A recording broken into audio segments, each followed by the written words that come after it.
Phrasal Verbs 1 to 5. Ang mga pag-aaralan natin ngayon ay come across somebody or something, come across somebody or something, look after somebody, something or yourself, put something away, call back or call somebody back, take after somebody, take after somebody. Ang aralin na ito ay pang-upper intermediate level, kaya hindi na natin babanggitin ang translation ng bawat salita. Come across somebody or something. Come across somebody or something. Ang mga ibig sabihin, makatagpo o makakita, makita ang isang tao ng hindi sinasadya, o kaya naman ay nagkataong makita ang isang bagay. Come across somebody or something.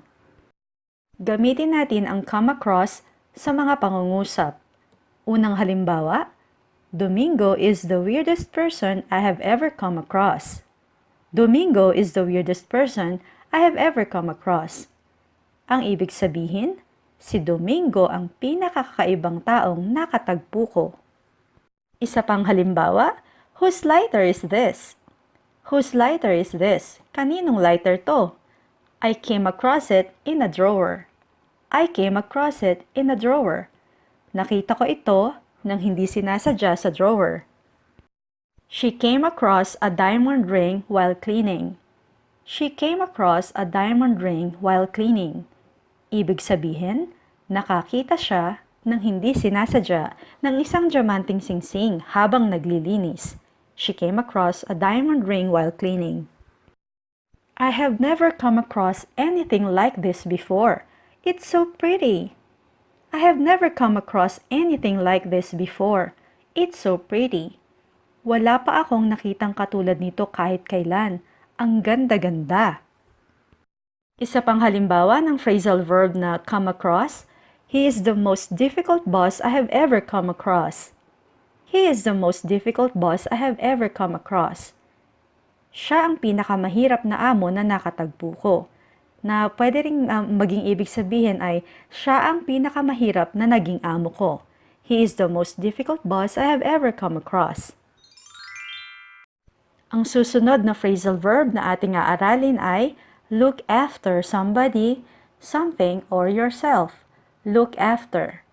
Bantayan, alagaan, o ingatan. Look after. Halimbawa, stop worrying about Maria. Stop worrying about Maria. Tigilan mo na ang pag-aalala kay Maria. She's quite old enough to look after herself. She's quite old enough to look after herself.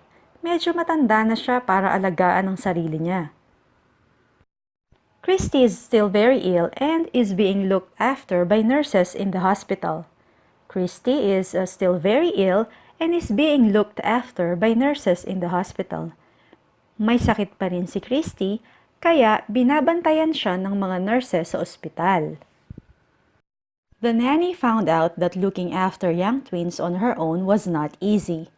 The nanny found out that looking after young twins on her own was not easy. Ibig sabihin, nalaman ng yaya na ang pag-aalaga mag-isa ng mga batang kambal ay hindi madali. The nanny found out that looking after young twins on her own was not easy. Who is looking after your condo unit while you're abroad? Who's looking after your condo unit while you're abroad?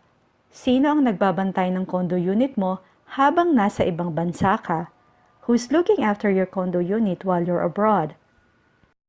The bag that I gave you is dirty already. The bag that I gave you is dirty already. Ang bag na ibinigay ko sa iyo ay marumi na kaagad. I wish you would look after it. I wish you would look after it. Sana iingatan mo ito. Put something away. Put something away. Ibig sabihin, itabi, iligpit o itago ang isang bagay. Put something away. You better put the chocolates away before I eat them all. You better put the chocolates away before I eat them all. Mabuting itabi mo na ang mga tsokolate bago ko pakainin yan lahat. You better put the chocolates away before I eat them all. It's time for bed, Riley. Put away your toys now. It's time for bed, Riley. Put away your toys now. Oras na para matulog, Riley. Itabi mo na ang mga laruan mo. It's time for bed, Riley. Put away your toys now. I'll put away the car in the garage instead of leaving it in the street tonight. I'll put away the car in the garage instead of leaving it in the street tonight. Ibig sabihin, ilalagay ko sa garahe ang kotse imbes na iwanan ko ito sa kalye ngayong gabi. I'll put away the car in the garage instead of leaving it in the street tonight. Why do you always leave your dirty clothes on the floor? Why do you always leave your dirty clothes on the floor? Bakit palagi mong iniiwan ang marurumi mong damit sa lapag? Why can't you put them away? Why can't you put them away? Bakit hindi mo itabi? She neatly folded the blankets and put them away in the cupboard. She neatly folded the blankets and put them away in the cupboard. Itinupi niya ng maayos ang mga kumot at itinago sa aparador. She neatly folded the blankets and put them away in the cupboard. Ang pang-apat nating phrasal verb ay call back or call somebody back.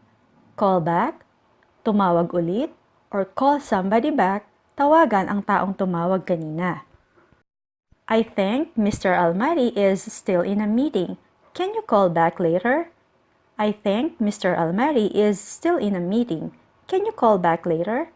Sa tingin ko, nasa pulong pa rin si Ginoong Almari. Maaari ka bang tumawag ulit mamaya? I think Mr. Almari is still in a meeting. Can you call back later? I'm sorry but I'm busy right now. I'm sorry but I'm busy right now. Pasensya ka na pero abala ako ngayon. Can I call you back later? Can I call you back later? Pwede ba kitang tawagan mamaya?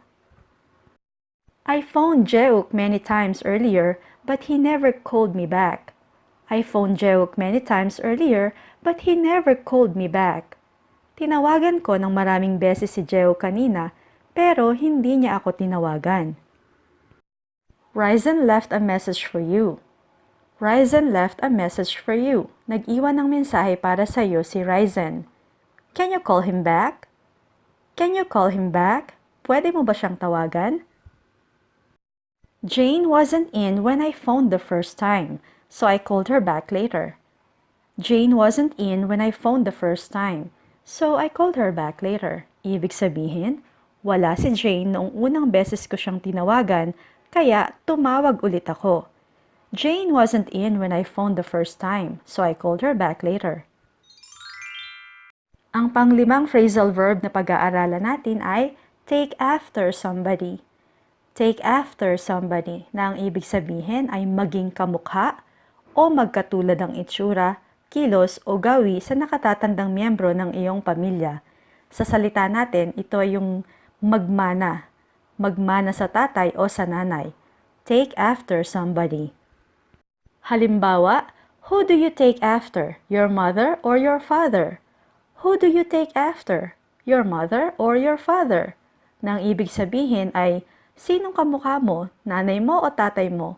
O kaya naman, kanino ka nagmana, sa nanay mo o sa tatay mo? Who do you take after? Your mother or your father? I take after my father in looks, but my friends say I've got my mother's character. I take after my father in looks, but my friends say I've got my mother's character. Kamukha ko ang tatay ko. Pero sabi ng mga kaibigan ko, nakuha ko ang ugali ng nanay ko. I take after my father in looks, but my friends say I've got my mother's character. Aries is very athletic. I think he takes after his grandfather in that respect. Aries is very athletic. I think he takes after his grandfather in that respect. Malakas o magaling sa sports si Aries. Sa palagay ko, nagmana siya sa lolo niya sa aspetong iyon. Aries is very athletic. I think he takes after his grandfather in that respect. I'm told I take after my big sister, but I don't think we are similar. I'm told I take after my big sister, but I don't think we are similar. Sabi sa akin, kamukha ko raw ang ate ko. Pero sa palagay ko, hindi naman kami pareho.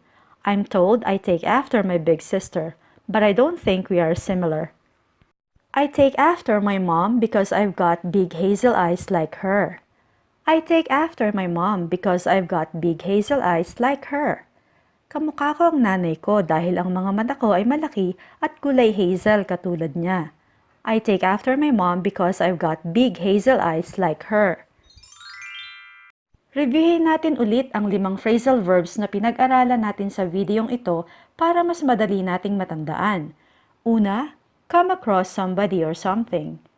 Come across somebody or something, na ang ibig sabihin ay makatagpo o makakita, makita ang isang tao nang hindi sinasadya, o nagkataong makita ang isang bagay. Come across. Pangalawa, look after somebody, something, or yourself. Look after somebody, something, or yourself. Ibig sabihin, bantayan, alagaan, o ingatan ng isang tao ang isang bagay o ang iyong sarili. Look after. Pangatlo, put something away. Put something away. Itabi, iligpit, o itago ang isang bagay. Put something away. Ikaapat, call back or call somebody back.